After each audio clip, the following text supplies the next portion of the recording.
Did you know that between 2007 and 2011, 3 out of every 5 home fire deaths resulted from homes without working smoke alarms?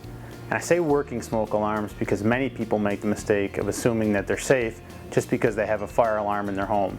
But the truth is, you need to help your fire alarm help you through proper installation, maintenance, and replacement. At the bare minimum, you should have a smoke alarm in and outside every bedroom and on each level of your home, including the basement. While many people find a smoke alarm in their kitchen to be a nuisance, cooking is the #1 cause of residential fires, so going without a detector in this area is a risky decision. Once you've installed your smoke alarms, you have to ensure that they're working properly. Once a month, test your smoke alarm using the test button. Use this time to become familiar with the sound of the alarm and review your family emergency plan. Replace the batteries in your alarms at least once a year or anytime the alarm chirps.